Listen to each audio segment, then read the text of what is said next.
Hi, welcome to Splash and Go. Nate Ryan here with Dustin Long, editor of NASCAR Talk. And Dustin, we have a story up on NBCSports.com/NASCAR today, Bump and Run. And one of the items we talked about there was 7 winners in the past 7 Cup races. Can Pocono Raceway this Sunday make it 8? What do you think? Yeah, I think so. I mean, even though Kyle Busch has been dominant there, I go back and look at what happened in June, and I think it was that 8 of the top 10 drivers in that Pocono race have not won during the 7-race stretch. So, I mean, you've got guys like Keselowski, Jones, Chase Elliott, Clint Bowyer, Denny Hamlin, Suarez, Byron, and Almirola. I mean, I think there's a lot of guys that can mix things up. I think what also could be interesting is strategy, how that plays out. I think it'll be interesting to see who will pit before stages to give up stage points to set themselves up for later in the race. And, how much of a gamble some of those drivers that are trying to race their way into the playoffs, how much will they go for stage points, how much will they go for the win, how much that changes things up. So I think there's a lot of different dynamics. It's hard to go against a Kyle Busch and some of those other guys that have won recently, Martin Truex Jr. and so forth. But I think there could be a different winner this time. Yeah, you mentioned those strategies and those dynamics, Dustin. And to me, there's 2 groups here in terms of who could be that 8th consecutive winner without a repeat. Erik Jones, William Byron, Clint Bowyer, Daniel Suarez. Bowyer and Suarez, of course, have run well over the last couple of years in Pocono. Yeah. They all don't have a win this year. And then you have Denny Hamlin and Brad Keselowski. Neither of those guys have won in the past 7 races, but both of those guys certainly could be a factor on Sunday. Yeah, and it's, they've had tremendous success there in the past and won there. So, again, I think it's going to come down to, what crew chiefs want to do. And again, you talk about a Suarez and a William Byron, even an Erik Jones and Clint Bowyer. What are the crew chiefs going to do? What are they going to decide? Do they say, hey, we're so far down in points, we need to go for stage points, or are we going to go for the win? And I think back to, Kentucky a couple weeks ago with Daniel Suarez. He started on the pole there and did not score stage points. They in the first stage, Billy Scott made the decision to go for a 4-tire stop, and that put him 13th on a restart behind some teams that took no tires and a lot of teams that took 2 tires. And I asked Billy about that. Look, you guys are at the front. You took 4. You cost yourself some stage points there. Why did you do that? And he's like, well, I'm looking ahead to setting ourselves up for where we only need 1 more 4-tire stop the rest of the race so we can put ourselves in position for the win. It looked like a good strategy potentially, but then the second stage at Kentucky,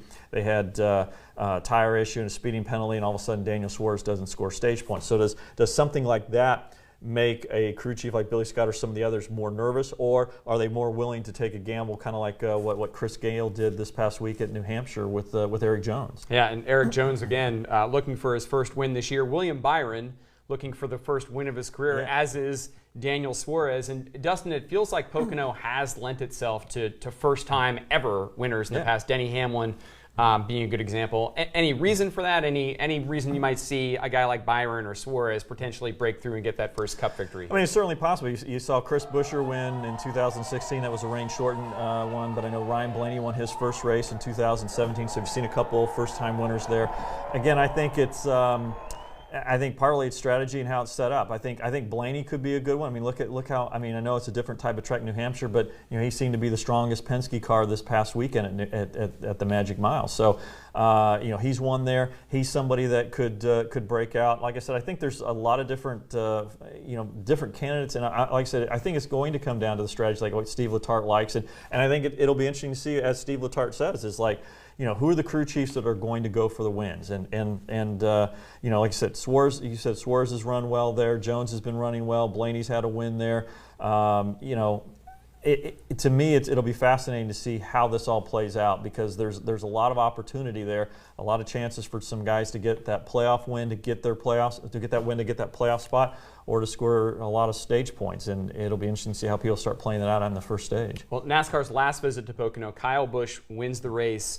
Essentially won it on kind of a mid-race pass of Clint Bowyer, and there was some discussion afterward that drivers weren't particularly happy with the way the track raced, and they called for traction compound. And we've heard many veterans, Kevin Harvick at New Hampshire said this, being pleased by the fact, many of the Cup veterans are pleased by the fact that NASCAR has said, look, we're listening to you guys, we're going to do some extra treatment like they did at New Hampshire, like they did at Kentucky. They're going to put down more of the traction compound at Pocono to kind of widen it out and give them more lane. And that'll be interesting to see how well it does, and if it truly creates 2 lanes in some of these corners, especially the tunnel turner. But I think even the big one will be off of turn 3. If you can get 2 lanes off of that and really kind of get fire off the corner, now you've got a drag race down the front straightaway. Now, how does that play out, and who does what, and then who becomes more aggressive or bolder as you go into turn 1? So, again, it opens up things, and as a driver, as a team, you want options. And right now, there are a lot of different options for these teams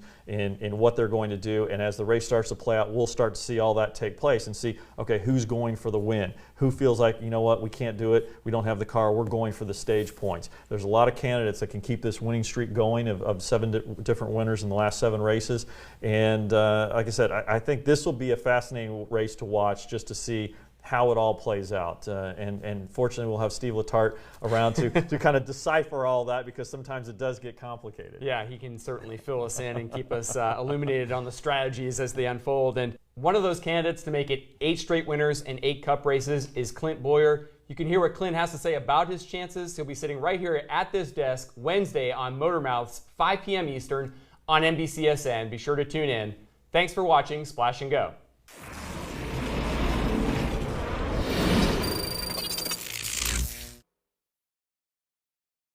Hey Motorsports fans, thanks for watching. Make sure you hit subscribe before you go for all the latest news and highlights across motorsports.